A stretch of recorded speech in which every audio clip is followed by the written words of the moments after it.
Oke, tapi ya tadi gue bilang sih, Harit pick 3 ini juga menurut gue ancaman.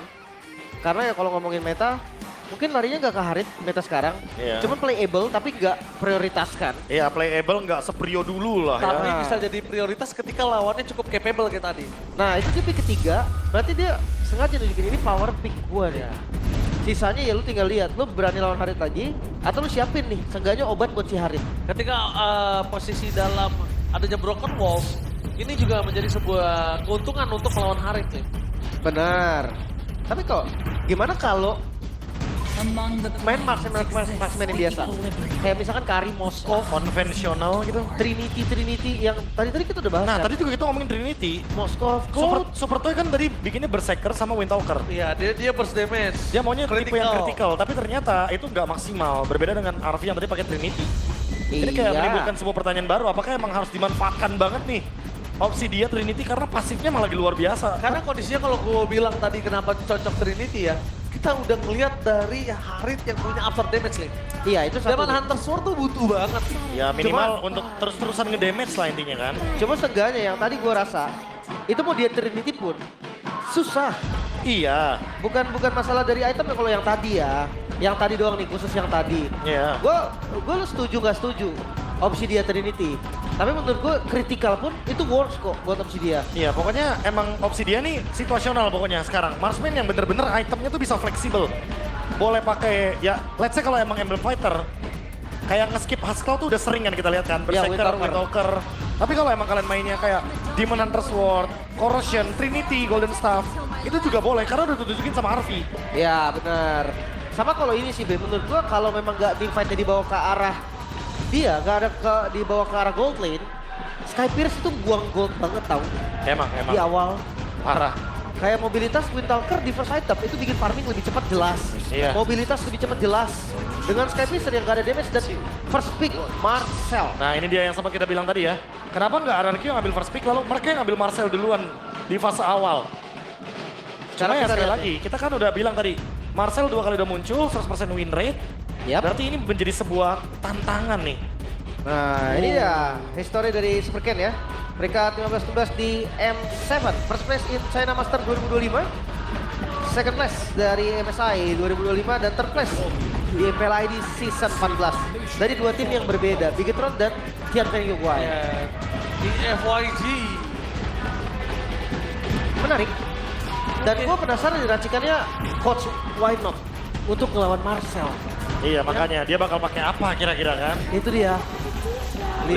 Lilia dan juga Yi Xunshin ya. Cukup menarik karena Yi Xunshin sekarang benar-benar fleksibel. Jadi di pick di atas tuh gak ada masalah. Dia bisa buat Andorio, kita tahu sendiri dia juga power. Untuk bisa dipertimbangkan. Ya. Tapi gak tahu kenapa kalau di Navi kayaknya under Ryu deh, we. Besar kemungkinan ya. Power banget dia. Kita ngomongin besar kemungkinan nih bisa di Andorio. Gak 100% memang. Gak 100% tapi sangat bisa di Andorio karena dari season lalu kita udah bisa melihat bagaimana Andorio dengan penggunaan Ishinshinnya. Walaupun mungkin beberapa kali dia tertangkap kamera kita, Yap. dia melakukan traceless yang cukup berbahaya dan beresiko, tapi early sampai midnya stabil. Ya. Bagus banget. Oke. Tergantung duanya lagi. Ke arah mana? Cloud? Valentina? Oke, langsung diambil ya. Tujuannya mungkin untuk bisa lagi-lagi yang nge-damage dari awal. Memberikan gangguan dari awal, dari mid lane juga. Karena di satu sisi kalau kita melihat picknya RRQ ini lumayan cenderung late game. Yes. Dan kalaupun emang mau dipasang teamfight 5, Hah? berarti ini Cloud-nya Demon Hunter Sword Golden Staff secepat mungkin kan? Harusnya. Agar nanti bisa combo kan Blazing Duet di dalam satu Golden Hour. Tapi kalau gue lihat posisinya, ini akan coba dia bermain ke arah flanking lagi sih. Iya, Kalau Pak. ada Golden Hour, Cloud-nya jadi flanking. Dan ngomongin ke arah Popheus, ini bisa jadi kayak Idok yang tadi. Dia masuk, dia coba zoning, Ditutup. ditutup. Di Cuma- foto cekrek gitu Cuma kan. ada bedanya. Bedanya adalah Popheus ini masih punya waktu sustain. Popheus masih punya waktu untuk buying time. Ada shield juga. Ada shieldnya sampai Golden Hour selesai. Dan gue ngerasa juga nggak bisa semata-mata kayak Golden Hour terus dikomboin. Ya, Iya, Karena iya. kalau kayak tadi yang kami bilang, masuk Blazing Duet, wah itu dia yang terancam Ingat, sebenarnya. itu Be. proyektil. Iya, dan dia yang terancam menurut gua. Pasti. Bahaya banget kan untuk belakangnya juga. Ya balik lagi ya, ini kita bakal ngeliat Golden Hour-nya seperti apa. Apakah nanti akan seperti Afro yang tadi udah ditunjukkan nih. Ini loh caranya tuh tutup belakangnya aja cukup sebenarnya Golden Hour. Oke. Khalid Ben. Gue masih belum. Ini Valentinanya untuk match upin Lilia kan? Ini Atau untuk deny Soranya? lebih menurut gue deny. Karena kalau untuk match up ke arah Lilia itu nggak harus pakai Valentina di awal gini sih, Lin. Iya Atau kan? mungkin dia merasakan dia power dengan Valentinanya. Bisa. Kalau power pick, ya kayak tadi gue bilang, Valentina bukan semata-mata cuma ambil ulti lawan. Iya. Dia bisa nge-damage. Dan ya kita tahu Rich pegangan juga Valen ini. Ya lumayan hero pegangan ya. Tapi apakah dikasih ini sama Navi-nya juga hero yang seimbang agar IMU-nya juga lebih berasa nantinya. Lebih ada dampak dibandingkan dengan menggunakan Arcane Shard dan juga Shadow Strike juga. Karena balik lagi ya, kalau kita ngomongin Valentina doang, dengan damage-nya emang cukup. Tapi kalau nggak ada ultimate yang impactful, jatuhnya bengong-bengong doang. Mungkinkah dia ngambil Lilia. Mountain Choker iya, atau Lilia. Black Shoes? Kayak ya udah gue bakal jadi power aja di sini Ngebait, sebagai ngebait aja. Gue sih kalau dia ngambil Lilia, dia bisa jadi carry. Dia berani nge-damage ke depan karena Iya. pede kan, balik lagi. Gimana? Iya. Baliknya? Balik nggak gitu baliknya. Itu Nggak gitu. berlebihan mas. Iya, pakai Berlebihan, Black Shoes Mas. lah pokoknya Berarti ya. gini, Lin. Pokoknya pakai Black Shoes ya. Iya. Kalian pakai Benar. Black Shoes ya gitu ya. Iya benar. Mundur. Ya, in case teman-teman yang nggak tahu ya nanti pokoknya gambaran Oji lagi joget lah intinya. Iya. Dan Oh, aneh. Harley. Dan gue suka banget pick Harley ini. Oke, kita Gue suka pick Harley ini. sebelum itu kita pinggirkan dulu ISS-nya ke gold lane. Ini Harley jungle. Ya. Besar kemungkinan Harley jungle karena dia udah ngeliat nih, Marcel itu tipikal hero yang nyusahin banget untuk hero-hero melee. Makanya dia ambil Harley karena punya range. Dan safety tahu. Dan Safety banget. Harley-nya ini bisa menjadi salah satu komitmen untuk Apro lagi. Marcel yang muncul, komit. Marcelnya muncul, Marcel mas, namanya Marcel ya. Marcel. Bukan Apro Iya. ya. Iya, Marcelnya muncul, komit. benar. Dia dari keluarga Paxley pokoknya. Emang iya dia perlu burst damage juga memang. Perlu. Dia bisa langsung di Deadly Magic kan. Harus Karena di damage instan juga lah intinya. Harus di instan. Tapi gua rasa harus bakal bahaya. Elise. Alice dan Leomord. Alice-nya untuk EXP berarti untuk Super dan apakah kombonya bakal kira-kira seperti yang kita imajinasikan Lim? Golden Hour, Tornok Ruin, Execute. Iya, bisa jadi sih. Itu enaknya. Ekspektasi. Iya, itu enaknya. Tapi bakal jadi Wah. Valerie. Wow. Dia tetap akan menjadi cover ketika adanya Marcelino ini. Jadi mungkin kemungkinan besar ya ini kalau gambaran gameplaynya siapapun yang bakal masuk ke Golden Hour, apapun proyektil yang bakal masuk ke Golden Hour, Belerik bakal nahan secepat mungkin di depan sana. Langsung Iya, ngebuka. iya. Iya. Entah Flash of the Oasis atau apapun itu. Balik lagi ke pemilihan battle spell juga sih yang akan dibawakan sama Afro. Karena dengan munculnya Belerik seperti ini, menandakan kalau misalkan untuk front to back-nya nggak segampang itu loh. Iya. Bisa. Flicker bisa dibalikin kagetan. Atau dia pakai Revitalize untuk ke backup juga bisa. Opsi masih banyak. Tapi Flicker. gua cukup kaget sih tadi dengan racikannya Coach Why Not. Dia pakai Wow. Belerik untuk respon ternyata. Pohon terkokoh. Pohon terkokoh. Kokoh banget. Apakah akan menjadi penanda untuk memenangkan Navi di match kedua kali ini atau RRQ akan bangkit menuju ke game yang ketiga Soebel Arena. Mana tepuk tangannya? Let's go to the lane of the... Mantap ya. Pohon terkokoh Ji, jangan lupa Ji. Gimana? Pohon terkokoh. Apalagi spellnya kelihatan kan, pakai flicker. Berarti dia siap juga untuk counter setup. Ya. Dia siap untuk setup atau counter. Tapi gua kira tinggal Alucard yang belum keluar ya. Belum. We can jump and win ya. Gak usah, itu kalau udah 2 combo kalah biasa. Wah, iya. Dibalikin sama Ukir posisinya. Mungkin di game sebelum ini Ukir yang benar-benar diukir dan kesulitan. Tapi malah sebaliknya. Karena memang dari teman-teman Navi juga tahu nih, power di tengahnya tuh kuat. Jadi mereka tuh nggak mau ngambil resiko. Sementara lihat di arah XP lane, udah pasti ya. Alice awalnya pasti agak unggul, dia akan ngedominasi dulu. Karena memang pasifnya ini menurut gua bikin dia sangat superior loh. Masuk jungle pun bisa dia. Oke, udah level 3 kali ini. Gak masalah, walaupun Super Ken juga sudah berada di level 3. Tapi keuntungan tetap berada di tangan dari sosok Andor Yudi. Masih ada 2 jungle lagi di top bersama dengan 1 buff ya. Ya, untuk emblem attack speed ya. Harley attack speed, Impure Rage, oke. Assassin emblem juga dari Leomord. Killing Spree, Cloud Factor, Sementara untuk Kisansin dia ada killing spree-nya juga. Oke sih, belum ya. Ukir kali ini dibaksa untuk mengeluarkan flickernya. Karena Black Shoes-nya masih terlalu jauh untuk bisa didapatkan. Dengan posisi seperti ini, para pasukan dari tim Navi kayaknya mereka juga harus memikirkan untuk bisa standby.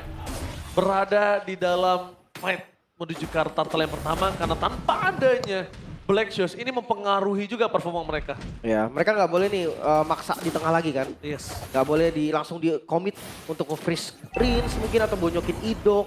Gak bakal semudah itulah. Karena sekarang objektifnya udah di level 4. Untuk Rins duluan, Black Shoes udah diambil, Turtle-nya udah di setup juga. Oke, di setup oleh Super Dan, langsung menuju ke arah depan, Afro menjadi pilihan utama. Serangan Idok di depan sana dan langsung ada Super Dan. Menutup jalan para pasukan dari tim Navi, memastikan satu Turtle di tangan RRQ, pembalasan atas dendam di game yang pertama. Tapi memang Harley sesusah itu loh, adu retri sama Leo. Damage Leo tuh lebih burst kan, momentum Retribution the mid. Afro lagi-lagi terlalu keras, gak bisa di-commit. Ya adu lasitnya bakal beda ya. Karena momentum damage-nya lebih pasti. Besar. Sementara buat Andoryu kan jatuhnya poker trick cuma buat ngepoke. Iya. Dan lebih ke target orang kayaknya kalau buat Harley pick ini. Navi emang udah punya tujuan, mereka bakal lebih mengutamakan pick off atau makan orangnya dulu dibanding objektif. Tapi itu mungkin nggak terjalankan dengan maksimal tadi ya, karena terlihat semua lininya tertutup. Apalagi Super Dan-nya sampai datang dengan turn of ruin, jadi nggak ada jalur sedikit pun untuk Navi bisa masuk atau menyentuh objektif. Ya. Walaupun udah banyak source kill tadi dan belum dapetin kill, tapi seenggaknya RRQ nunjukin kalau mereka kali ini nggak mau main pasif. Lebih galak. Mereka mau nunjukin agresivitas yang mereka udah siapin. Ya, mereka mau lebih galak lah intinya ya. Ya, lebih jalan duluan lah. Karena kalau disetir gameplaynya kan kita tahu sendiri, buat sekarang yang pegang early game, itu pegang setirnya, pegang kendalinya. Mau diarahin kemana gamenya? Wah, Harley sih mid to late game-nya gue rasa Harley ini yang bakal bikin susah. Nyebelin. Banget. Space escape-nya itu loh. Dan Dia nggak cooldown. Dan bisa kita lihat juga nih posisi di arah mid lane-nya. Yang biasanya sudah bisa didominasi dengan adanya sosok dari Marcel. Tapi melihat potensi dari RRQ yang Marcelnya tanpa ada following up damage. Ini dia masih sabar. Masih nggak rotasi terlalu kencang seperti Apro. Lebih ke objektif aja gak sih, Ben? Ya, dan yang menarik adalah pemilihan dari Encourage ya. Dibandingkan dengan Favor, karena beberapa ada yang memilih Favor soalnya. Black Shoes dari Rins tadi. Udah nggak ada. Surian ya, udah nggak ada. Tapi seenggaknya dia ngebuang Deadly Magic juga tadi. Rotasi Harley juga akan patah. Untuk item pertama masih pada belum jadi turtle kedua bakal chaos banget harusnya. Wah, dengan posisi Ukir kali ini juga nggak memiliki Black Juice.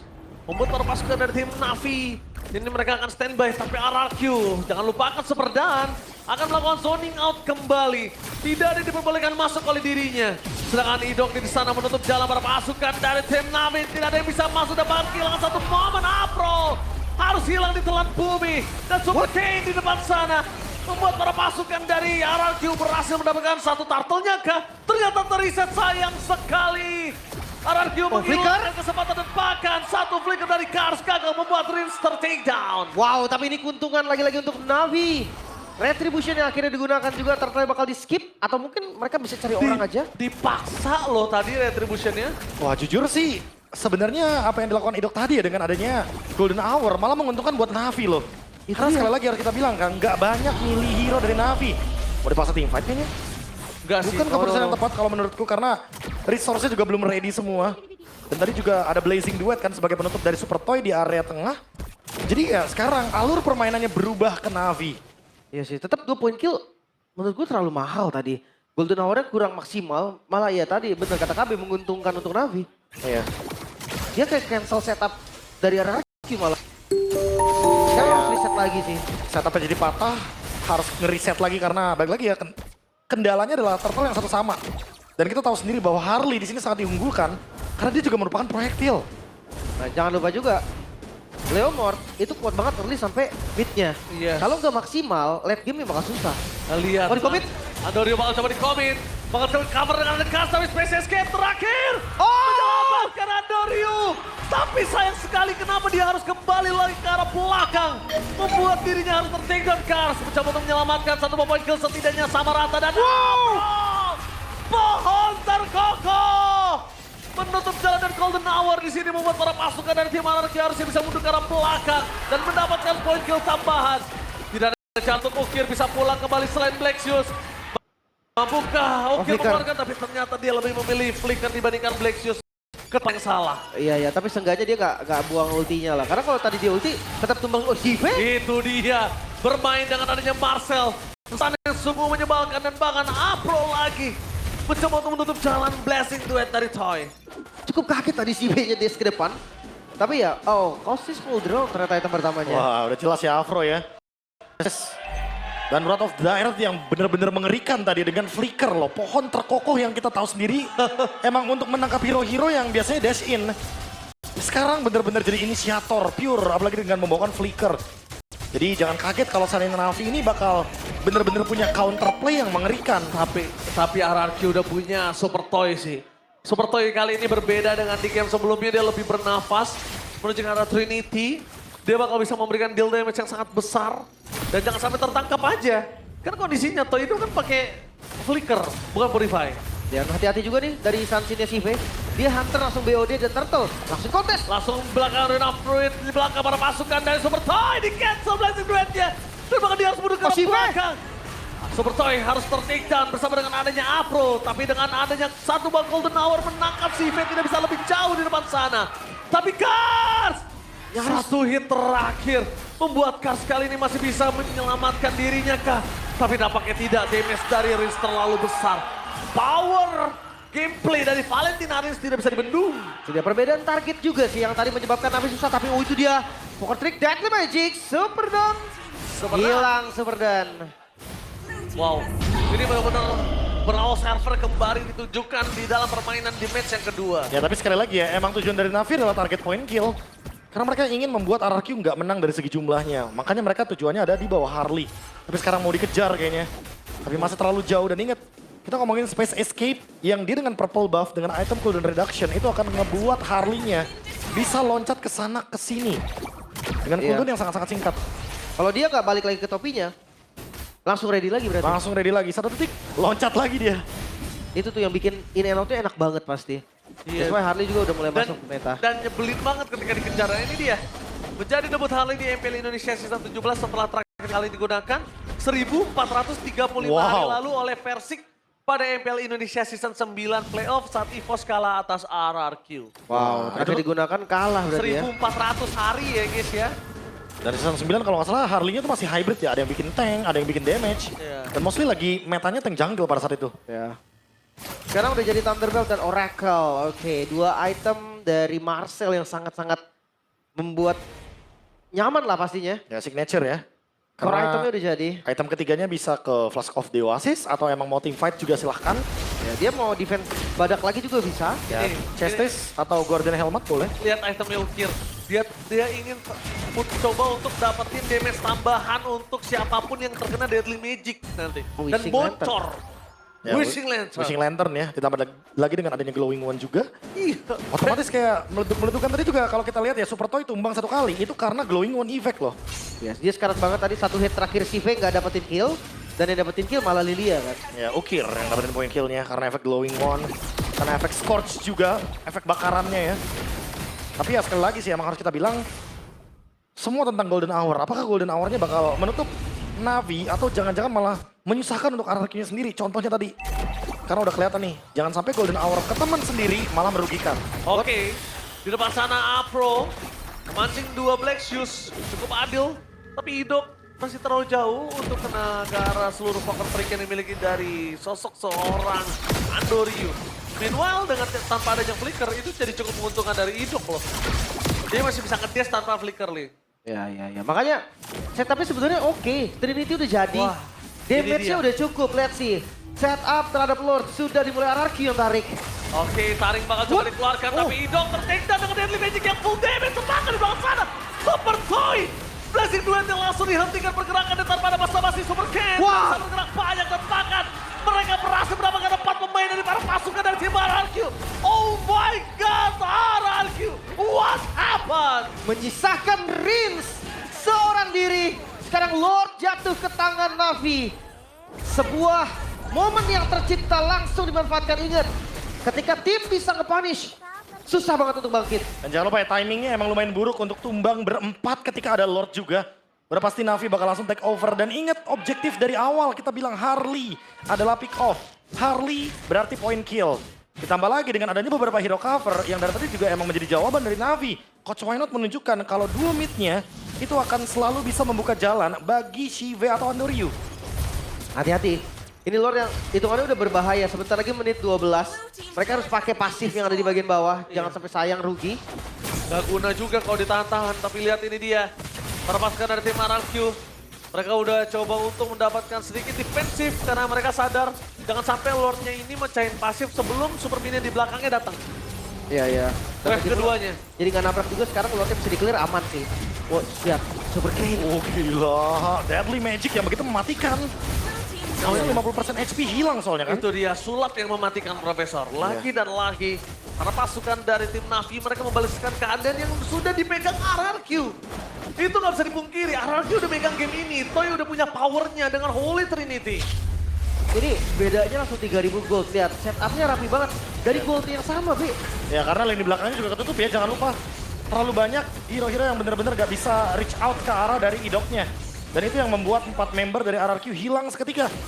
Pokoknya Navi benar-benar tahu persis gimana cara react-nya. Mereka juga tahu gimana cara menutup untuk backup-backup yang ingin dimainkan sebenarnya sama gameplay Marcel. Iya. Jadi Idok malah jadi kebalik nggak leluasa loh sekarang. Itu dia. Idok nggak bisa masuk lagi ke tadi, Lim. Karena Iya, udah iya. ada satu catatan, wah Deadly Magic-nya sakit, Broy. Mau nggak mau cover kan sekarang. Iya, cover mau nggak mau. Dan mungkin yang ngebuka akan Super Dan. Gak masalah menurutku kalau Super Dan yang harus ngebuka.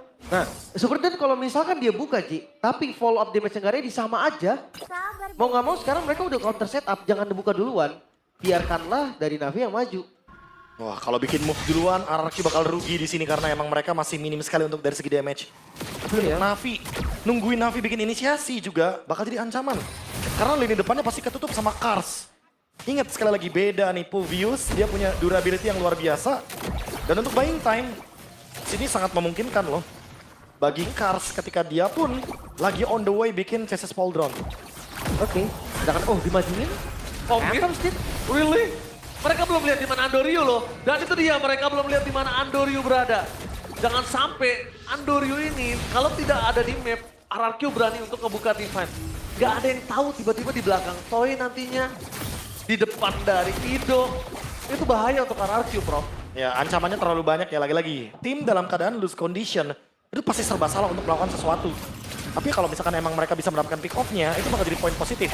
Masalahnya mereka nggak ada yang benar-benar pure pick off kecuali main front to back. Dan itu harus berharap Super Toy bisa nge-deal damage. Apalagi Super Toy sekarang punya Rose Gold Meteor. Karena Respect. tahu ya ini Navi masalahnya ada di Magic. Dan mereka langsung respect sekali depan sana. Dengan adanya Rose Gold Meteor dari Super Toy. Super Toy harus benar-benar ke-deal damage, jangan sampai tertangkap kembali. Mungkin Super Toy udah mulai harus mengikuti Andoryu sih. Gak kelihatan di map, Deadly Magic telah dikeluarkan. Memaksa ke arah belakang, Afro menjadi pilihan utama. Dengan Dave poking sedikit demi sedikit, Afro pun sekarat. Ya, walaupun memang keras ya. Tapi masih aman, sekarang Lord jadi pegang, gak mau di reset. Set up. Setup, Wrath of Death di arah belakang, si V-nya free hit dari Super Ken. Bakal mencoba selamatkan Idok lagi dan lagi Idok tertain dan blessing Dress for nothing. Damage terhadap Afro masih belum cukup. Tempakan di depan sana para pasukan dari tim Navi, mereka membalaskan kembali dengan dan yang tumbang. Tempakan Super Toy, versus everybody. Si sang damage dan setup, looking for Benny. Si Benny yang berlebaran di hari pembuka. Langsung fokus ke arah bottom lane. Di atas menit ke-15, kali ini mereka tidak ada lagi. Oh, lurus. Yang bisa mempertahankan. Lurus. Langsung menuju ke arah base. Oh my God, ini bencana RRQ. 2-0 tanpa balas Navi. Change the game. The mastermind from Wynot. Di perdananya berhasil mendapatkan kemenangan 2-0 tanpa balas. Clean sweep. Navi langsung berhadapan dengan sang raja dan mereka mampu menumbangkan tanpa balas. Sempat pegang di game yang kedua, tapi Navi menunjukkan kalau mereka bisa membalikan semuanya. Kelas yang berbeda nampaknya. Dan lagi-lagi clean sweep pertama di season 17. Wah ini benar-benar luar biasa brutal. Team fight tarik ulur dari Navi. Mereka tahu harus nungguin siapa duluan yang ngelakuin inisiasi. Idok udah nggak bisa bikin setup. Seperti yang kita duga, yang setup bakal Super Dan.